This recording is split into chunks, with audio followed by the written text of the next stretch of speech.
Recording in progress.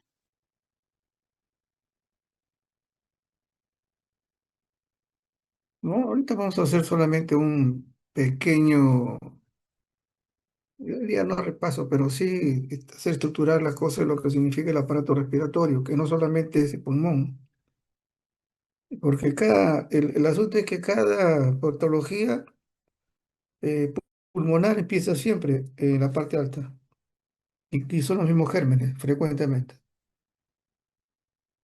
Acá le estoy dejando algunas palabritas, ¿no? Bibliografía, términos médicos, que siempre es bueno tenerlo presente. Ahora, la etiología, definitivamente las enfermedades, en este caso, las enfermedades respiratorias en general, tenemos nosotros la frecuencia, ¿no? Por edad, que es algo también que cuando vamos a la historia clínica siempre les menciono, ¿no? Ustedes ya deben de estar en su mente el tipo de paciente que viene, sea hombre o mujer y la edad, y cuál es la frecuencia de enfermedades, ¿no? Porque eso ayuda mucho a hacer el diagnóstico a posterior. Es el aparato respiratorio, que es importante también tenerlo presente, que hay muchos elementos importantes también que manejar, ¿no? Es la parte de la tope. Empezamos. Entonces, dentro de lo que significa esto siempre me molesta lo de arriba. Bueno, ver la parte de todo el sistema, lo que es la parte nasal, ¿no? La cavidad nasal, etcétera, etcétera. Y esto es importante porque a pesar de que ser uno de los pequeños órganos de ingreso del aire, aquí no se va a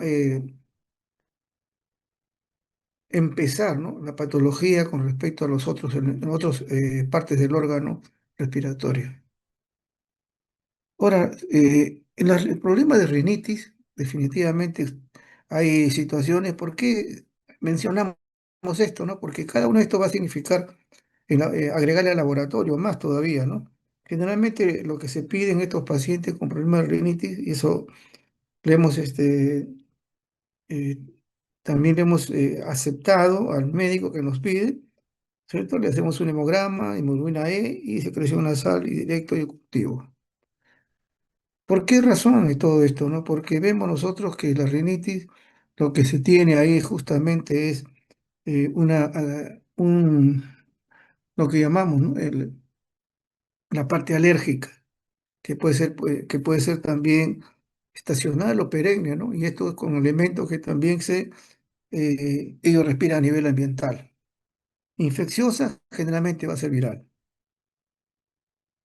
muchas veces con el fondo alérgico y viral.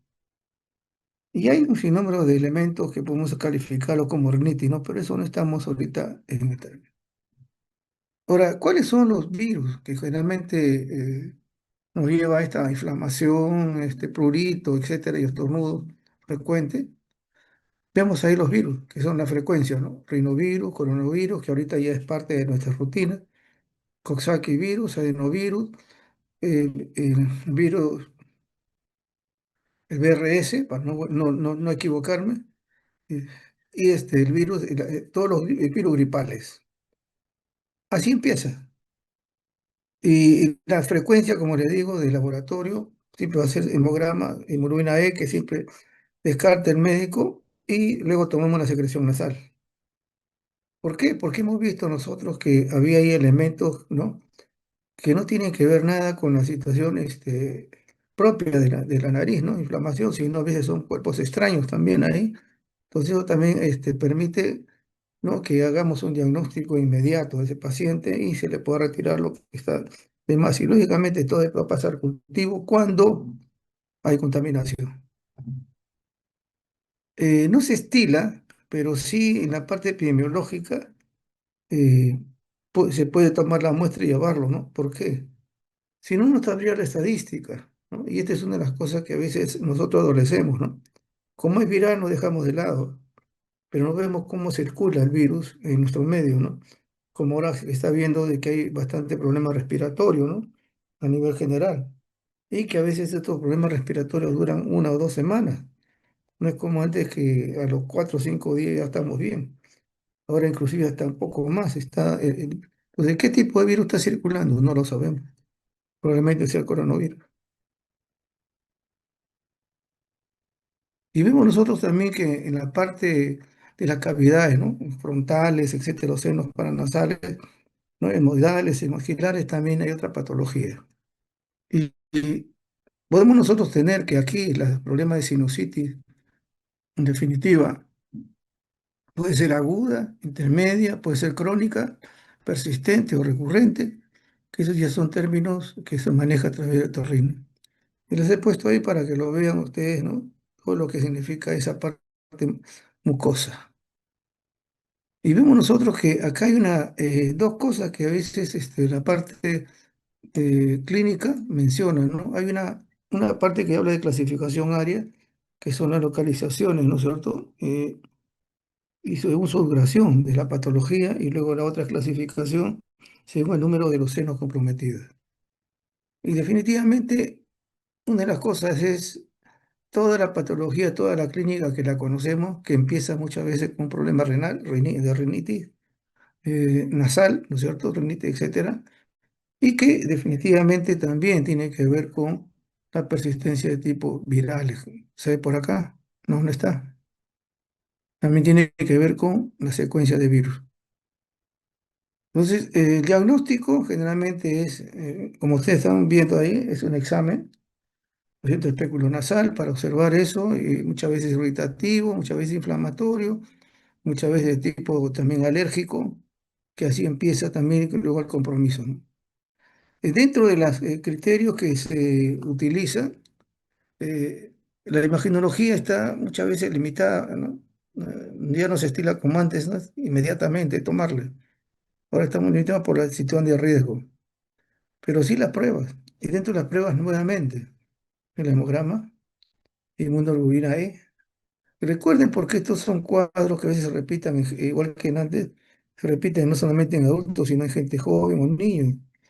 Y a veces tener un problema, ya conocemos nosotros, cuando hay un problema de anemia, también no hay una defensa con respecto a la patología que pueden, así sean virales.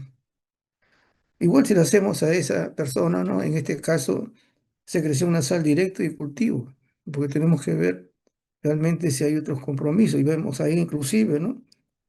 Podemos observar la eosinofilia también, ¿no? Si hay proceso también de tipo alérgico. Luego todo esto pasa al cultivo, se hace el grano, todo esto y ya determina.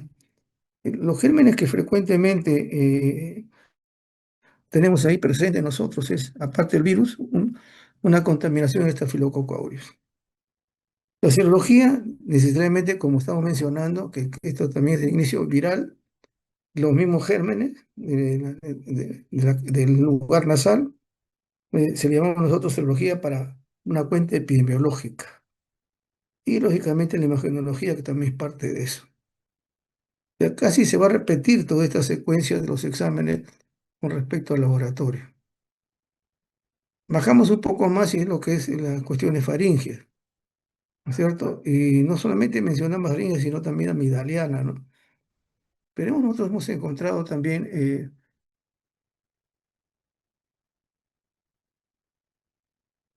tener que bajar un color, así lo veo. Y vemos que la mayoría de las faringitis, ¿no es cierto?, son igual, de tipo agudo, de tipo viral.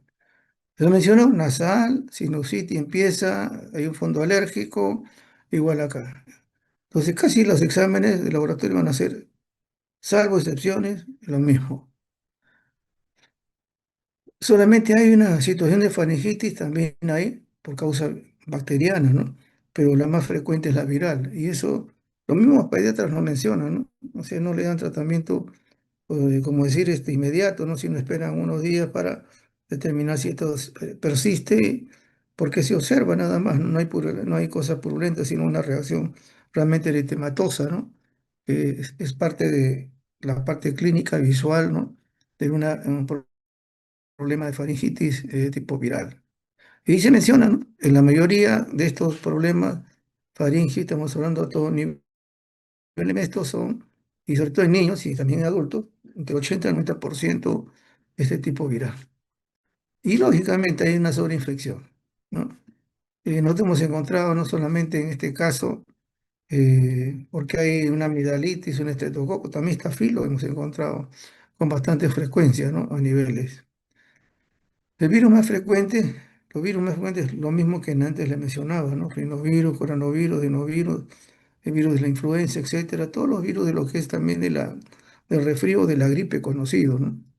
Hay otros, como la mononucleosis infecciosa, enfermedad mano-boca por Coxsackie, etcétera, pero lo más frecuente son lo que menciono, ¿no? Arriba, lo que es el tipo viral con frecuencia y más común, ¿no?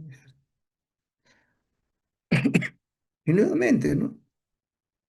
Lo mismo que anterior, siempre hay un trasfondo, se puede decir un nido, ¿no? Que contribuye a estas patologías, las alergias ambientales, exposición a sustancias también químicas o tóxicas, ¿no? Que también provoca una reacción inflamatoria a nivel respiratorio alto y que esto también va a ser un nido para que pueda agregarse el virus, un germen también propiamente de la boca.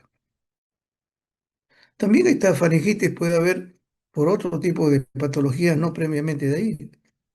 Y vemos ahí hasta epiglotitis, ponemos un ejemplo, hasta enfermedad de Kawasaki también, que va a manifestarse también con esta forma, ¿no? De presentación. Igual, el hemograma, inmunoglobulina E, porque hay que ver un fondo alérgico, hemos mencionado, ¿no es cierto? Hisopado directo y cultivo, que se le va a tomar al paciente ahí.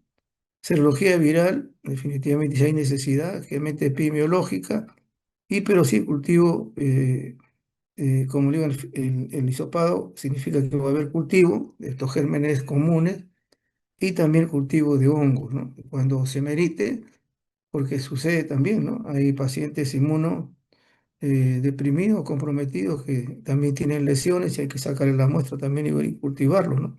Generalmente es el cultivo de hongos, solamente en esos casos de excepción.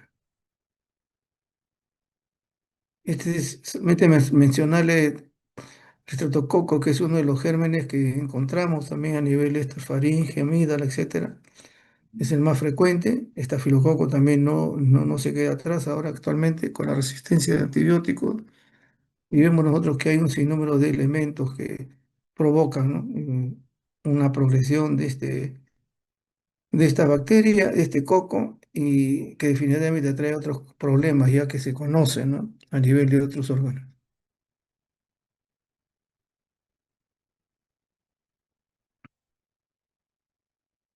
En el caso de la laringe, ahí ustedes ven, ¿no? La parte histológica, que no debemos olvidarse, siempre ha sido un dolor de cabeza, ¿no? Pero ahí vemos, hay unas zonas expuestas a la acción mecánica, es el epitelio estratificado y también hay un epitelio respiratorio, ¿no? Que viene también de la faringe. La mayoría de la laringitis, igual, se da cuenta, por eso que acá es una repetición desde la nasal y en general hasta la parte alta, nada más antes de entrar a la tráquea, ¿no? Aunque también aparecen en la parte neumónica también muchos virus, los virus. Y generalmente siempre está ocasionado a través de una parte estacional, ¿no? Y también se da en forma epidémica. Hay los mismos virus, rinovirus, adenovirus, influenza, el herpes en algunos casos, ¿no? El coronavirus, que también es parte de nuestra rutina actualmente y es parte de nosotros, y a una bacteriana, pero es por sobreinfección. Aquí en lo que significa en esta parte de orgánica superior, las epiglotitis, que también está dentro del componente, los epiglotitis son generalmente de tipo bacteriano, son las más graves, ¿no? Son graves que inclusive hay un porcentaje de mortalidad, ¿no? En este caso, en los pacientes que sufren esto y generalmente son los niños.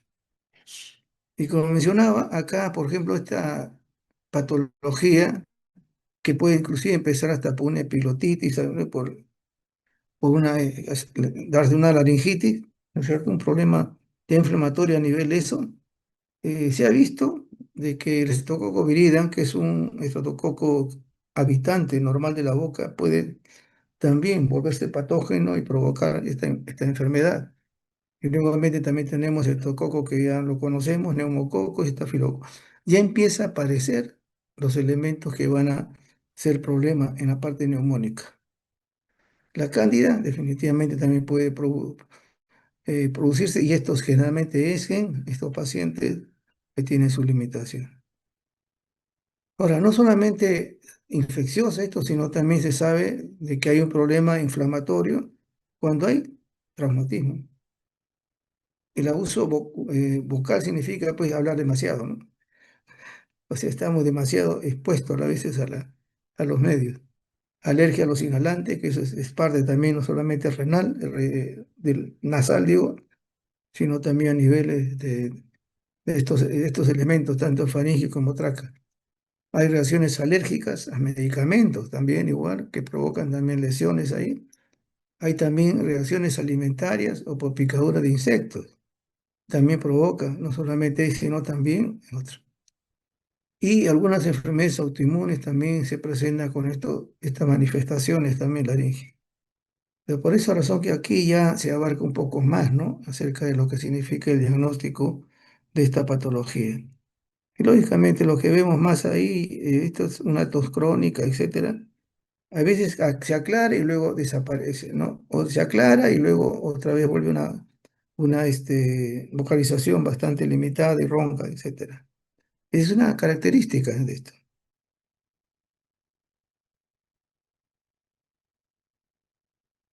Y dentro de esta, podemos nosotros aquí colocar este cuadro donde se está diferenciando la laringitis aguda, ¿no? Aguda, epiglotitis, que es uno de los cuadros graves, más graves, y laringotraqueitis bacteriana, ¿no? Y si ustedes ven ahí, la laringitis aguda, que es lo importante, es un parainfluenza de tipo 1. La epiglotitis, el germen por excelencia, el 90% es influenza tipo B. Hemófilos influenza tipo B. ¿Mm? Eso sí, tenemos que meterlo en la cabecita. Y la laringotraqueitis bacteriana, ustedes se dan cuenta, estafilococo, neumococo, estreptococo, neumococo, etcétera. Entonces, esos son gérmenes ya que se están arrastrando para nivel de tipo pulmonar, ¿no? O sea, respiratorio abajo. Pero esta es la diferencia. ¿Y cuál es el cuadro más crítico acá? La epiglottitis. ¿Y cuál es el germen con mayor frecuencia? Es el hemófilos tipo B.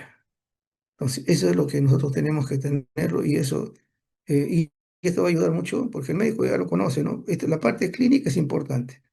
Encontrar el germen es lo complementar, ¿no? Complementar el diagnóstico. Pero la forma como se presenta el examen, lógicamente, ¿no? A veces si encontramos ahí las cuerdas vocales están bastante inflamadas y hay una dificultad respiratoria, un quejido, etcétera. Entonces, todas estas cosas hacen con ya hacer el cultivo, o sea, que lo toma el médico y luego ya hacemos el diagnóstico con en este germen, pues.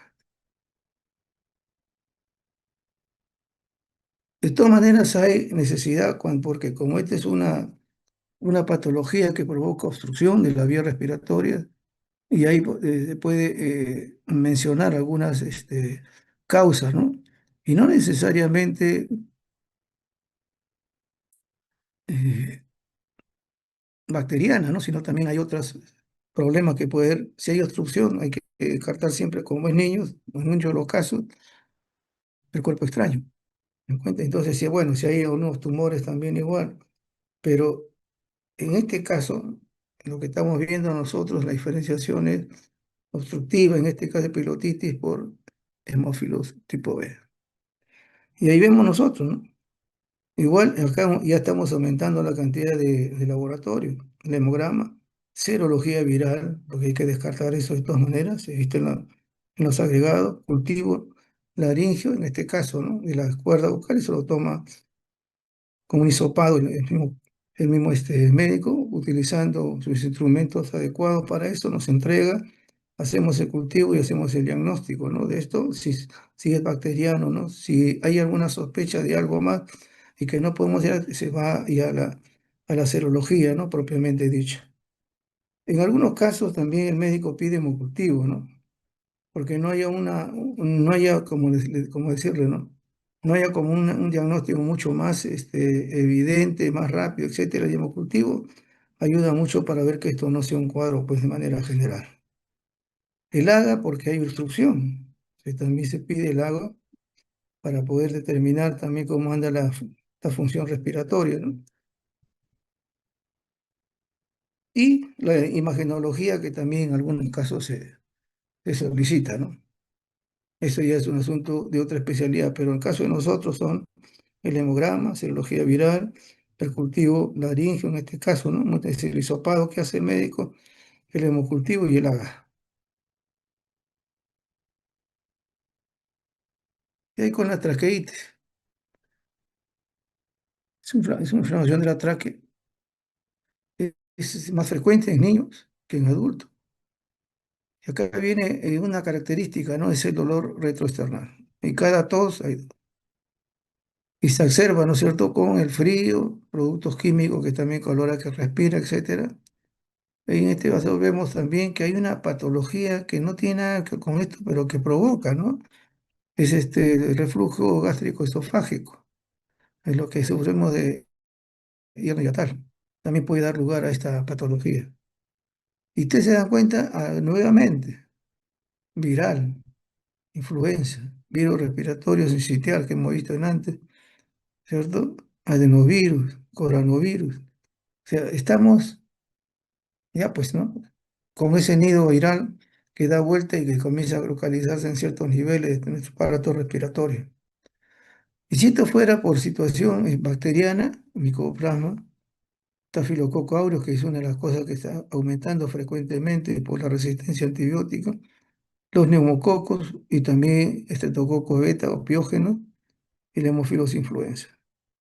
Y lo que vemos nosotros también ahí, en este caso de la traqueitis, nuevamente el hemograma no, nunca lo va a quitar el médico, porque quiere ver la situación del paciente.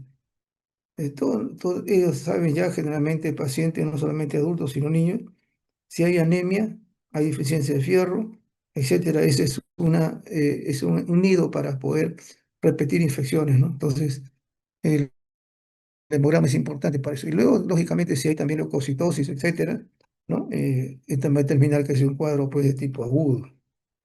Serología viral, porque ustedes ven ahí que hay virus. Cultivo del aspirado, ahí ven ustedes también igual. El AGA, porque hay un proceso también que puede obstruir. Inmunoglobulina E, porque hay un fondo que también puede ser alérgico. Y la imagenología. Ahí ven ustedes acá la estructura del médico, el neumólogo que ha podido ingresar a la cavidad hueca. Entramos a los pulmones. Como le digo, estamos haciendo todo un panorama bastante sencillo, porque de verdad, si vamos a entrar a cada patología, hasta me quedo dormido acá. En la parte pulmonar estamos hablando de la primera sección, ¿no? La parte bronquial. Y se sabe que la bronquitis es un proceso, es un síndrome, ¿no? Porque puede ocasionarse por varios momentos, lugares, etcétera. Pero esta es una inflamación que se tiene que autolimitar. Afecta siempre las vías respiratorias grandes y medianas, ¿no es cierto? Hay una irritación, inflamación, aumento de la producción de moco. Y nuevamente, virus influenza, A y B, en el invierno.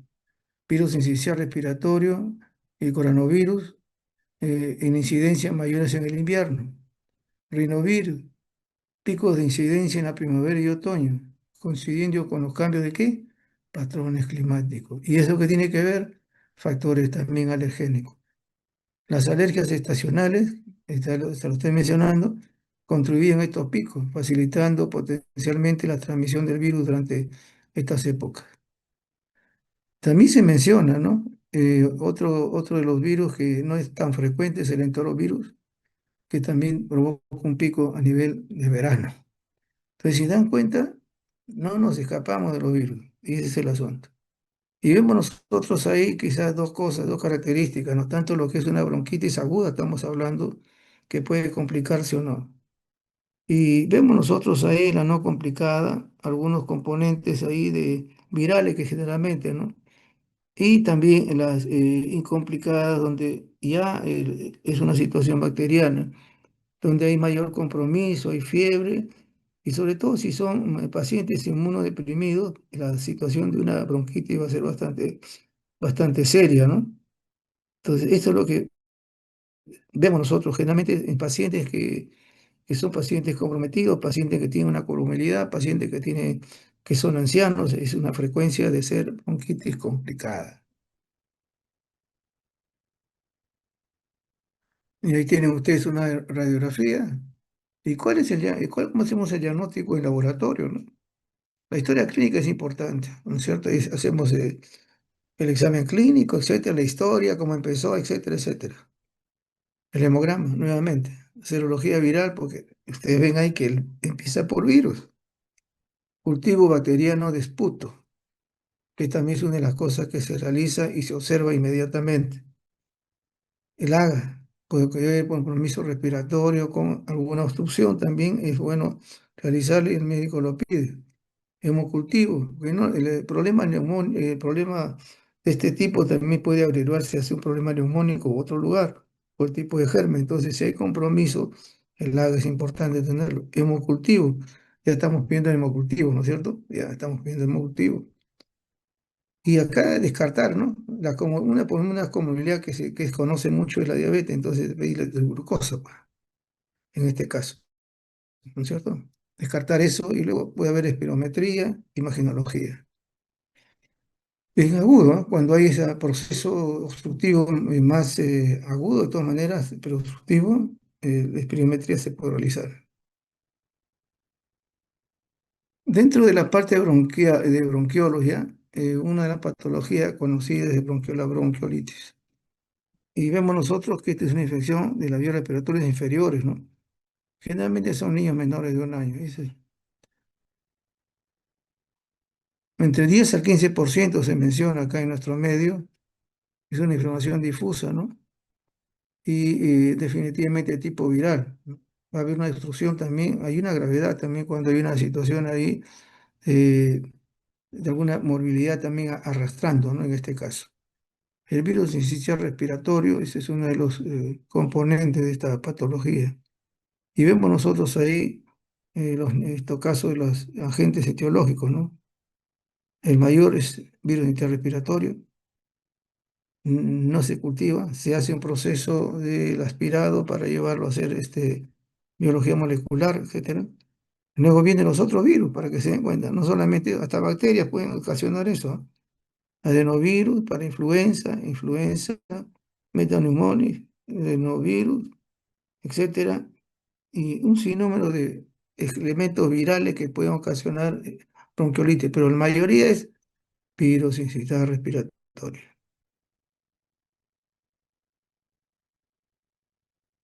Y vemos nosotros que por qué razón sucede esto, ¿no? Y estos ya son estudios que han hecho la parte clínica, ¿no? Se ha visto que la mayor frecuencia son los prematuros.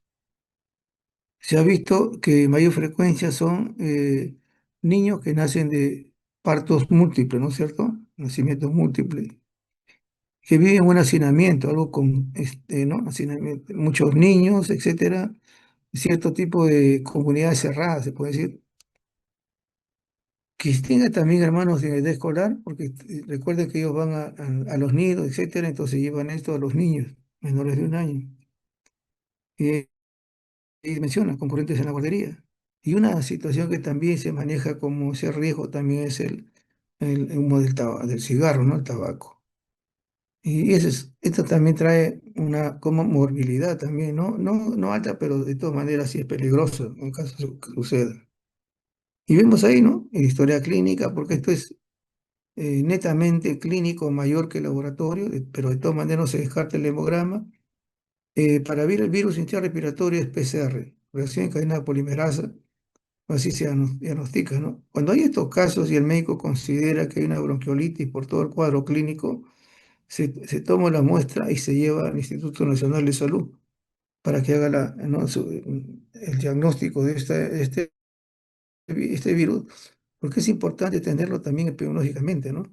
Despertando acá en nosotros también que hay patologías que los hospitales no van a poder solucionarlo, pero sí un instituto de alto nivel y nos va a llegar también un cuadro la respuesta, ¿no? Para ver esos antecedentes estacionales epidemiológicos del virus sincitial respiratorio. Los otros virus, nuevamente, ¿no? Rinovirus, adenovirus, etcétera. En estos casos sí se pide el AGA, ¿no es cierto? Y también la imagenología. Y ahí encontramos en el pulmón con estas lesiones atípicas irregulares, ¿no? El EPOC, ahí solamente mencionar, ¿no? Y a usted no le da con tranquilidad. Hay enfisema y hay bronquitis crónica. No es una aguda, es una bronquitis repetida y luego el enfisema. Y eso es algo que en nuestro medio se ve con bastante frecuencia, ¿no? Y vemos nosotros pues que es una patología que implica muchas cosas, ¿no? Veamos. Se dice, ¿no?, que es el 13% de las emisiones hospitalarias, sí, porque hay un problema respiratorio obstructivo, ¿no? Prevalencia, 5% en nuestro medio. Factores de riesgo, humo, todo lo que son contaminantes, todo lo que son contaminantes, ahí menciona. Hay una tos crónica, disnea, sibilancia, la disnea, ¿no? Dificultad respiratoria, tiraje intercostal, cianosis, taquimia. Por eso que esto de frente así una es lo que mencionamos ahí, ¿no? Hemograma, porque de todas maneras hay un fondo de tipo alérgico, ¿no es cierto? Hay tantos elementos ahí contaminantes. Un AGA es definitivamente importantísimo. Y lo que da el diagnóstico, sí, de un EPOC, es la espirometría. Eso va, valorarnos el tipo de obstrucción, ¿no? Y eso es lo que... luego se hace imagenología, toxicología, pero el diagnóstico no es el hecho del laboratorio, sino es un proceso netamente neumológico, se puede decir, ¿no? La espirometría. Eso da el diagnóstico de un EPOC. El resto se tiene que hacer, porque de todas maneras hay que descartar esos factores de riesgo, ¿no? Pues el diagnóstico final lo hace la espirometría. Ya vamos a terminar. Acá en el AMA fue una cosa interesante, ¿no? Ahí en el hospital teníamos muchos pacientes de este tipo. Algunos eran refractarios, otros era constante la llegada de las noches, sobre todo después de no haberse cuidado, ¿no? Y algunos también eran fumadores, ¿no? Entonces hay que ser también honesto en todo eso, ¿no? Y mirar. Es una enfermedad respiratoria, inflamatoria crónica, que causa también, bueno, obstrucción. Los síntomas, generalmente tos, sibilancia, dificultad respiratoria. Y esto siempre va a ser desencadenado con un proceso alérgico. Inclusive, ¿no? Se habla hasta de la parte emocional, ¿no? En este caso. Entonces, hay una interacción propiamente entre lo genético y lo ambiental. Desencadena estos cuadros de asma. Se dice que esto ya empieza en la infancia. A veces puede decir que no, no pasa nada, pero ya empieza con algunos datos, algunas atopías y luego ya se manifiesta un poquito más, inclusive hasta en los adultos, ¿no? Mayores. ¿Qué antecedentes tienen? Igual que en antes mencionaba bronquiolitis, ¿no? Es la prematuridad. Y nuevamente, exposición al tabaco. Nuevamente, medicamentos como el asma. Algunos sean inclusive ocupacionales, son, ¿no? Algunos productos tóxicos, productos químicos donde se trabaja, que también provocan un asma de tipo ocupacional. Entonces, hay un fondo alérgico definitivamente. La historia clínica es vital para esto, para determinar todos estos procesos, inclusive hasta los antecedentes de tipo familiares que ya tenía el paciente, el examen físico. Vamos a encontrar todas las manifestaciones, lógicamente, ¿no?, de limitación, etcétera, de situaciones respiratorias ahí. Eso ya es algo más clínico. Se le pide siempre las pruebas funcionales, pulmonares y la espirometría, ¿no? En este caso, pero el diagnóstico es múltiple. ¿Qué pasó? Me acuerdo con un jovencito, era un niño prácticamente, que se repetía los cuadros de asma, ¿no? Y un día nos estaban pidiendo, ¿no?, hacerle su esputo, le hicimos el toma de muestra, así como decía, faringia, su esputo y la nariz nasal. Y en el esputo encontramos ácaros, ambiental. Eso le producía el cuadro alérgico al niño. Luego después nos enteramos que haciendo todo lo que el médico le había correspondido a la madre, desapareció el asma. Lógicamente el fondo alérgico lo tiene, pero hay que despertar, ¿no? Por cierto tipo de... Y en el asma puede que descartar muchas cosas, ¿no? No es una situación fácil, ¿no? Para hacerlo. Él les mencionó hemograma, glucosa, pruebas hepáticas.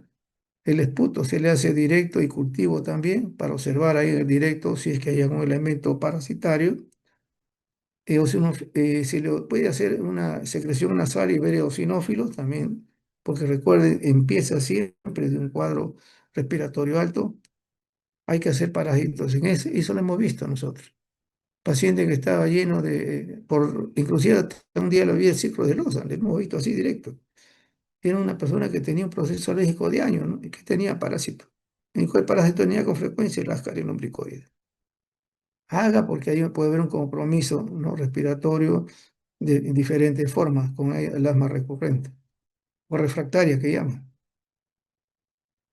La inmunoglobulina A, ahora se está utilizando una cosa interesante, ¿no? Se hace inmunoglobulina específica para cada factor de atopía, o sea, para todos los alergenos, ¿no? O sea, alergenos ambientales, por ejemplo, si hay alimentario, si hay polen, pelos de animales, el gato, el perro, lo que sea, y todo eso se agrega, ¿no? Y comienza a... Algunas veces la colocaban, ¿no es cierto? En el brazo, ahora ya se está haciendo a nivel de pruebas serológicas. Y luego se tomaba para hacer inmuno-E, para cada prueba. Entonces, por eso hice inmuno-E específica para cada alergeno. Entonces, ahí se determinaba cuál era, pues, el que rebosaba todo eso, ¿no? Sea alimentario, sea ambiental, etcétera, pues se le quitaba, ¿no? Se le quitaba esas cosas, autopsicología, porque lógicamente todo producto que provoca el químico y que pueda respirarlo le hace daño. Hay un despertar de eso. Y se sabe también que hay un estudio genético, pero el estudio genético es un... Yo he puesto ahí algunas cosas, ¿no? Pero son como 20 cosas para determinar que han visto frecuencias de algunos genes, algunos interleuquinas también que se favorecen y hacen una respuesta inflamatoria muy elevada. Entonces, esto también tiene que verse, y esto ya es netamente de tipo genético, ¿no? Imagenología y espirometría, porque también en estos casos hay limitación, ¿no? Entonces, en este caso, toda una historia clínica, toda una secuencia de atopía, toda una secuela de principios alergizantes, ¿no es cierto? Y descartar todo esto, ¿no? Ya cuando descartan todo esto, decimos es un problema asmático de tal tipo.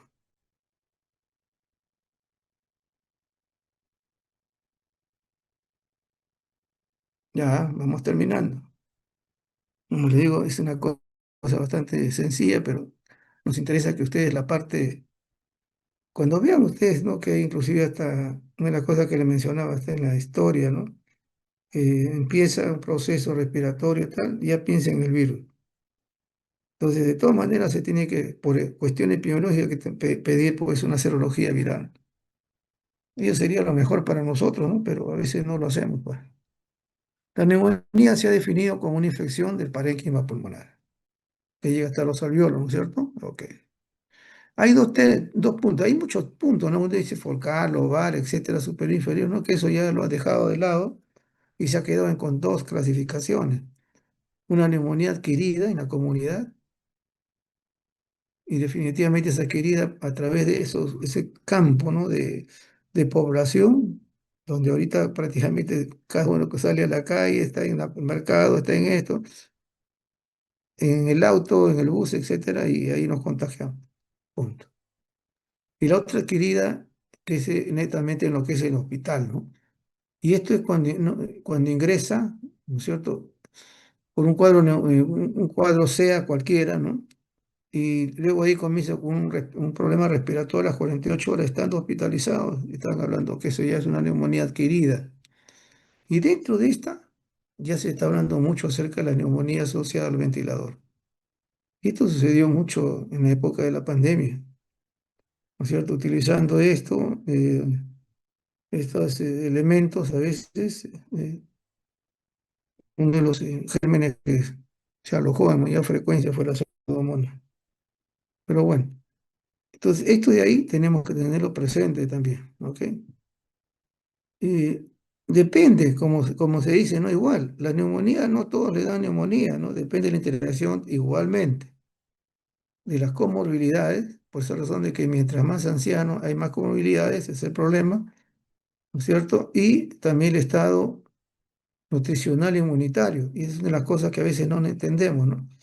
Y hay dos personas que son muy lábiles así, los niños pequeños y los de la tercera edad, puede decir, los más de edad, ¿no? Los mayores, donde a veces la limitación de alimentos dice no comas tal cosa, pero hay que ver que ya en uno falta por situaciones de rutinarias, en otros falta porque no absorbe, pues hay que darle el suplemento, pues, de todas maneras, porque esta es una carga, ¿no? Para ellos. Ahora, una de las cosas que sí se ha visto, y este es algo que lo vamos a ver ya en la parte de otros laboratorios geriátricos, pero acá lo mencionamos, una de las formas de neumonía es por aspiración. Y generalmente esto, por eso habla, ¿no? De microaspiración, orofaringia. ¿Y por qué? Porque ya a nivel ya del anciano se colonizan muchas partes de la orofaringe. Y esto, por alguna razón, ¿no? Y muchas veces porque está postrado, ¿no es cierto? Se autoaspira. Y al aspirar esta secreción que está ahí se mete al pulmón, entonces tenemos una neumonía por aspiración, que es lo frecuente, ¿no? Y si esto tiene definitivamente elementos de comorbilidad, es grave. Pero tenemos una, para que vean ustedes, igual vamos a mencionar, tenemos una adquirida en la comunidad, en primer lugar, neumococo. Es una de las cosas que frecuentemente se da. Ahorita también a nivel hospitalario se está dando, ¿no? Pero a nivel de la comunidad, el neumococo está a la cabeza de todo. Hemófilos influenzae, moraxella, estreptococo de grupo A, y también algunos gran negativos, ¿no? Aerobios y anaerobios, que también son parte de la rutina de lo que es la flora, pero que también pueden provocar estos cuadros nuevamente, porque hay una baja de defensa en estos pacientes. Hay otros gérmenes, sí, la legionela, que no son muy frecuentes, ¿no? Pero sí, también se ven esto. Y las causas virales. Como digo, nosotros no tenemos una rutina de hacer todo este cuadro epidemiológico, por eso tenemos que conseguir de afuera. Igual nuevamente, ¿no? En este caso de neumonía, caso de caso viral, puede ser la influenza, virus incisional respiratorio, parainfluenza y adenovirus. O sea, lo mismo del aparato respiratorio superior, también igual abajo. Y las causas también por hongo, que son histoplasma, blastocitis, coccidioides, ya saben que es por un problema de pacientes inmunodeprimidos, o no solamente trasplantes, sino pacientes con cáncer, quimioterapia, diabéticos, etcétera, que también pueden ser, sufrir de esta patología, ¿no? Más de todo si está en esta situación débil. En la que esté en el hospital que he mencionado, no sé qué pasa después de las 48 horas estando ahí localizado el paciente en el hospital. Esto tiene que ver pues con situaciones de superposición de germes, ¿no? Etiológico, dicen, ¿no? Algunos van a utilizar ventiladores, otros no. Pero ya dentro del ambiente ya hay una carga, ¿no? De tipo contaminante también en los hospitales. Dentro de eso, definitivamente una de las cosas gravísimas, ¿no? En la actualidad y que mayor frecuencia se ve en estos pacientes hospitalizados, más estuve en UCI, es la pseudomonas. Luego tenemos las enterobacterias, etcétera, ¿no? Acinetobacter, coli, etcétera, entre otros. Pero acá ahorita la gravedad siempre va a ser la pseudomonas. Y los cocos gran positivo, nuevamente, ¿no? Hablando del hospital, está filococo, está sembrado por todas partes. Nosotros hicimos un trabajo hace años de varios hospitales, ¿no? Y había una gran concurrencia en ciertos lugares, esta filococa aureus. En muchos son uno, dos, tres, casi cuatro hospitales. Y esa era una situación, ¿no? De resistencia de esos gérmenes, ¿no? como en este caso estafilococo, y que son parte de ese cuadro neumónico. Algunos son sensibles, otros son resistentes a la metacilina, pero igual, son estafilococos peligrosos. Y también puede haber virus y hongos. Recuerden que estos también son pacientes, en este caso hospitalizados, que ya son inmunodeprimidos, que no necesariamente es por HIV. También los que pasan la tercera edad también están inmunodeprimidos, ¿no? Por cuestión de defensa.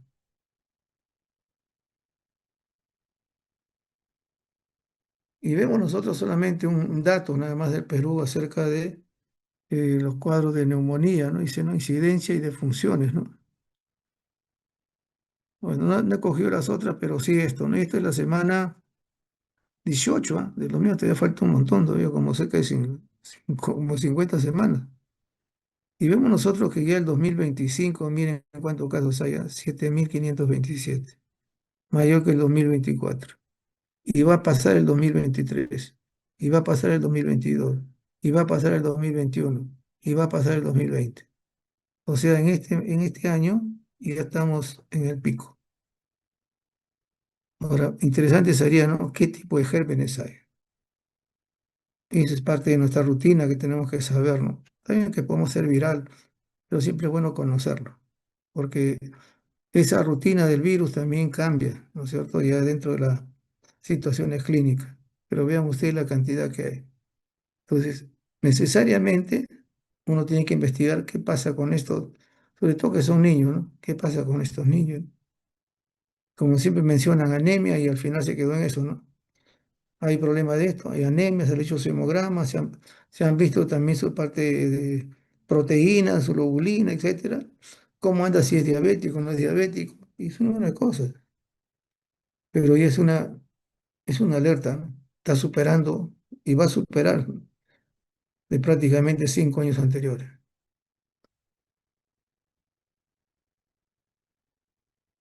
Y aquí, por ejemplo, este es del año 2022, ¿no? Esto es de salud. Y se menciona, ¿no? Hay una incidencia en este caso, de neumonía, ¿no? Comunitaria, que está aumentando. Y esto definitivamente se aumenta con la edad, el 80% de todos los casos de neumonía de mayores de 60 años. Y es una de las cosas que nosotros en los últimos años hemos visto, ¿no? En mi hospital todavía no había geriatría. Comenzaba geriatría, el 80% de UCI, de emergencia, pacientes geriátricos. En el Perú vemos nosotros que hay episodios de neumonía, ¿no es cierto? A nivel nacional tenemos más o menos 27 por cada 10.000. Y vemos ahí algunas zonas, ¿no? Donde se ha puesto con mayor incidencia, ¿no? Se puede decir, ¿no? Arequipa, Pasco, Lima, Huancavelica, Cusco.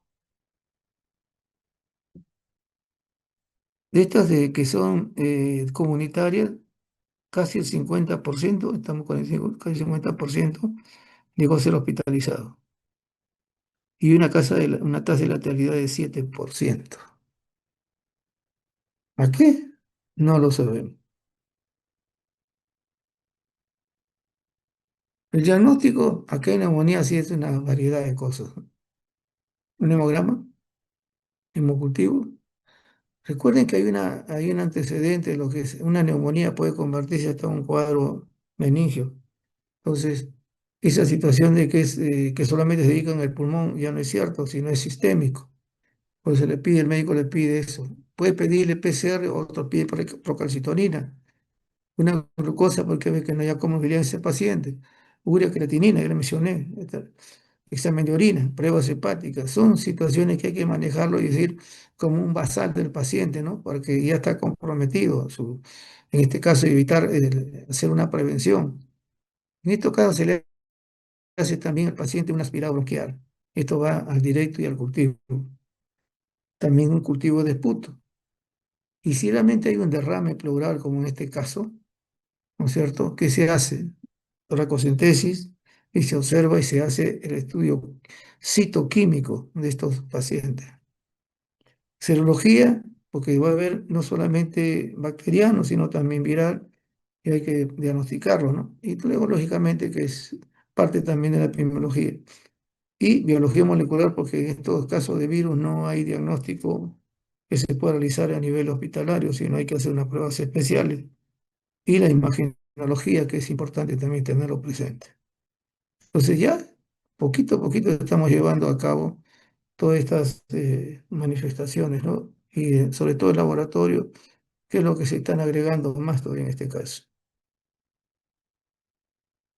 Esta área sí tiene que conocerla, ¿no? Porque esto es parte de este gran mundo, ¿no? Definitivamente, se dice que más o menos en el espacio pleural hay entre 1 a 10 mililitros de fluido. Pero ya cuando uno revierte más allá de esta cantidad, llega a 100, ya dice patológico, ¿no es cierto? Es trasudado, exudado, que siempre estamos viendo eso, ¿no? Entonces, el criterio de Lai, hay una relación que le he puesto ahí para nuevamente usted lo tenga presente, ¿no? Proteína de derrame pleural, proteína plasmática. El valor es mayor de 0,5. Relación del oxigenaje, el LDH pleural o el plasma debe ser mayor de 0,6. Y luego el LH del derrame pleural debe ser más o menos 2/3 de lo que es la placenta. Y ahí vemos, ahí está el cuadro que creo que ya lo es conocido por ustedes, no lo vamos a mencionar, pero está, o no es exudado y trasudado. Pero hay cosas que acá ingresan, ¿no? No solamente el criterio de Lye, que sí es importante tenerlo, sino también hay otros criterios: colesterol, pH, glucosa, leucocitos. Y dentro de eso también triglicéridos. Vamos a ver por qué. El aspecto macroscópico, igual que hemos visto nosotros la orina, y lo vamos a ver también que el cefalorraquídeo, es esto, ¿no? Y ahí el cuadro vamos a verlo nada más, ¿no? Para no estar hablando más. Es turbidez. El líquido es claro, transparente, ¿ok? Hasta un color pajizo se menciona, ¿no? Pero muy tenue. Pero puede ser turbio, puede ser purulento, puede ser opalescencia o lechoso, puede ser quiloso. El color, un amarillo claro, no se da cuenta, o pajizo a veces decimos, pero ya viene, ¿no? Amarillo anaranjado, amarillo verdoso. Si hay un componente de otro tipo de gérmenes, recuerden, hemático o hemorrágico propiamente dicho. ¿Qué se hace? Algunos mencionan que el recuento de eritrocitos es importante, ¿no? Eso personalmente no lo hacemos, pero eso está en la literatura, ¿no? Y tiene su razón, ¿no? Por ejemplo, dice, cuando un líquido es hemorrágico, la concentración de eritrocitos debe ser superior a 100.000 células, hepatía. Y se debe medir su hematocrito. Y si este hematocrito es superior al 50%, ¿no es cierto? Si este es superior al 50% del hematocrito en sangre periférica, el diagnóstico es un hemotórax. ¿Por qué? Porque puede haber, la punción puede desencadenar un traumatismo también y provocar sangrado. Pero acá se está comparando, pues, ¿no? Con el hematocrito para determinar que esto sea un problema de hemotórax. Ahora, si hay un líquido hemorrágico y no tenemos este problema, ¿no es cierto? No hay un hemotórax, hay que pensar que no sea una neoplasia, haya un traumatismo o una embolia pulmonar. ¿Se dan cuenta por qué es importante también hacer esta citología, en este caso de Matías? En caso de los leucocitos, nos va a ayudar a nosotros a ver la mayoría que son los trasudados, ¿no es cierto? Y los exudados, menor de 1.000 y mayor de 1.000, el exudado. En este caso nos va a ayudar también a eso. Y se dice, ¿no?, que cuando son elementos mayores a 250 células, sí hay que hacer la diferenciación. O sea, esa es una situación técnica, generalmente así nosotros lo hacemos. En la coloración vemos si sea menos cantidad, la vemos si son mononucleares o polimorfos en mayor caso, etcétera. Entonces, eso es importante también tenerlo presente. Cuando los derrames son neumónicos, que es una de las cosas que también se ha visto, los recuentos son mayores de 10.000. ¿Ok? Cuando hay otros niveles también mucho mayor, en este caso, 50.000, etcétera, estamos hablando que puede ser una pancreatitis o un embolismo pulmonar. Entonces, la parte citológica en este caso es importante. Ahí está en nosotros, ¿no? Cuando vemos neutrofilia, cuando eosinofilia y cuando linfocitosis. Generalmente, recuerdo, los mononucleares siempre nos van a representar el cuadro de tuberculosis, ¿no? Y en este caso también hay otros elementos que es importante. Eosinofilia descartando que no sean estos cuadros y que también tengan un compromiso diferente, ¿no? Estamos hablando ahí parásito, etcétera, porque hay también quistes hidatídicos, ¿no? Y el ciclo de los. Y la neutrofilia definitivamente etapa aguda, paraneumónico, absceso, etcétera, es importante tenerlo presente. Por lo menos las dos primeras que son interesantes tenerla presente. La glucosa también es algo, y esto es algo que a veces, cómo ha cambiado, ¿no? Cuando una glucosa está dentro de los valores normales, ingresas al hospital y sube un poquito, no hay problema, ¿no? Tiene 110, pero si hay una hiperglicemia evidente, eso ya es un marcador, ¿no? ¿Cómo cambia, no? Un marcador que puede significar, pues, un problema mucho más grave al paciente con una letalidad, después, en ese caso. Esto también va a ayudar en lo que significa también diferencial. Una glucosa inferior a 60 generalmente está orientando a tuberculosis, neoplasia, artritis reumatoidea y en este caso derrame paraneumónico. Y recuerden ustedes que igual que el helicocefalorraquídeo, ¿no es cierto? Las bacterias se consumen, en este caso la glucosa. Pero si hay inferiores a 40, todavía mucho menor que esto, se considera algo que, a pesar de que está arriba también, más específicamente es un derrame paraneumónico. Y que está indicando, en este caso, no por el hecho que, no, que el de arriba no sea, sino acá está indicando, hay que hacerle una trabecotomía evacuadora, ¿no? Está dando indicaciones para que le hagan la toracocentesis. Doblemente va a consumir glucosa, ¿no? Entonces, la glucosa baja también, si no hay otro compromiso arriba, que sospechar que no sea un cuadro neoplásico. También la artritis reumatoidea, ¿se dan cuenta? Entonces, también esto nos ayuda, ¿no? Puede ser bacteriana, puede ser eh, tuberculosis, sobre todo los casos más frecuentes, neumococo o tuberculosis, ahí tenemos más o menos la respuesta. Pero también hay enfermedades autoinmunes, ¿no? Que tenemos que descartarlo, o neoplasia también con este consumo. La milasa también se ha visto que también hay un límite superior de este caso, ¿no? Intervalo de referencia. Y si los intervalos son elevados, por ejemplo, más de 200, se menciona más de 200 microlitros, unidades internacionales por litro, o mayor que en la sangre, que puede ser de 30 a 110, estamos hablando de que cuando encontramos milasa ahí en líquido pleural, estamos hablando de enfermedad pancreatítica, hay una neoplasia o rotura esofágica. Y los valores que pueden significar esto, ¿no? Mayor de 200 o excede también, en este caso pleural, ¿no? O excede lo de la sangre, más allá de 110, que también 200 sería dentro de los valores rutinarios, ¿no? Entonces, esto en la líquido pleural está significando pancreatitis, neoplasia o rotura esofágica. El pH también es importantísimo para ciertas situaciones, ¿no? Que se manejan. También es una diferencia. Se menciona que un pH menor de 7,10, estamos hablando de un derrame paraneumónico y que está indicando también hay que hacer su drenaje.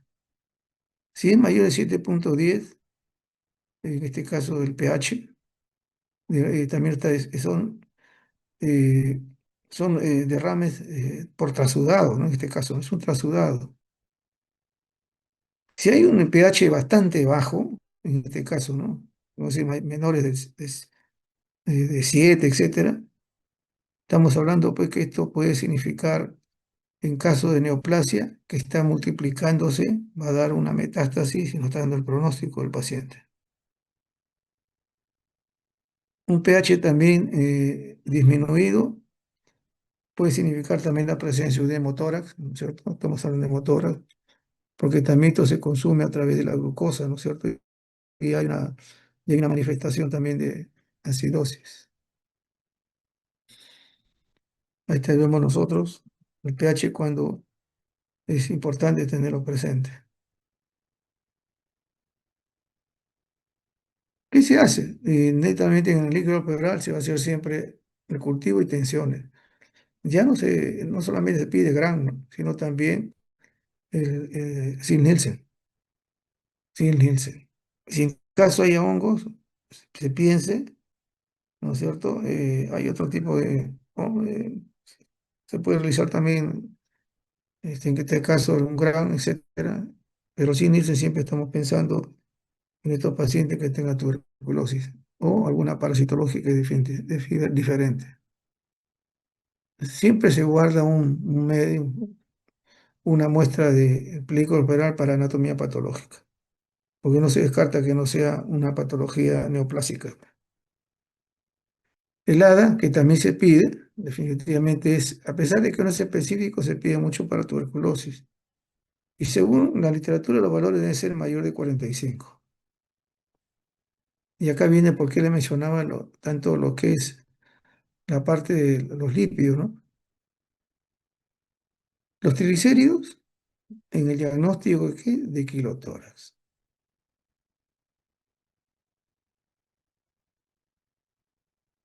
Y en caso de colesterol, mayor de 110. Y en caso de que sea exudado, mayor de 60, en este caso los triglicéridos. Nuevamente, los triglicéridos para el diagnóstico de kilotórax.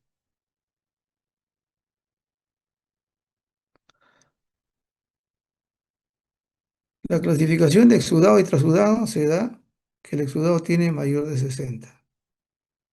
También vemos nosotros que hay aumento también del colesterol, ¿ah? Que ahí no lo he puesto, pero sí vemos que el triglicérido nos da el diagnóstico de lo que es el kilotórax. Hay otro compromiso, ¿no? Y lógicamente también el líquido pleural se hace, como he mencionado, anatomía patológica, hace marcadores tumorales también, factores de complemento, factor reumático, ANA, porque también los cuadros respiratorios tienen compromiso también respiratorio y que son enfermedades autoinmunes.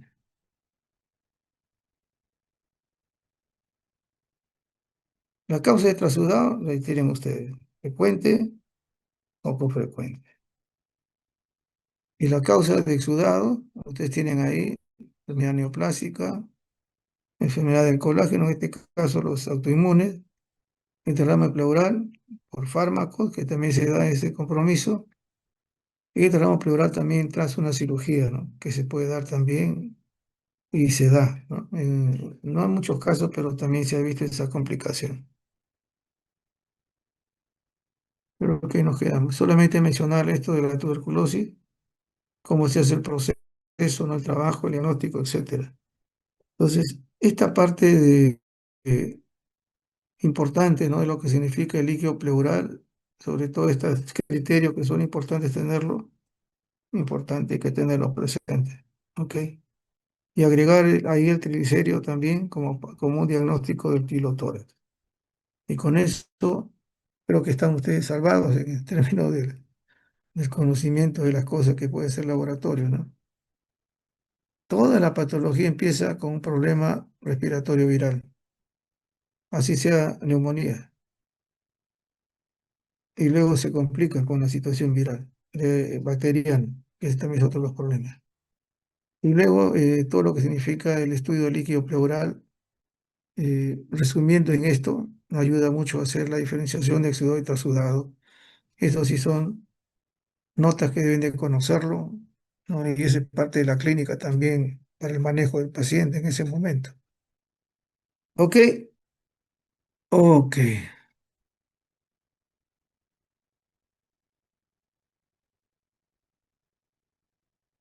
Bueno, ahí nos quedamos, jóvenes.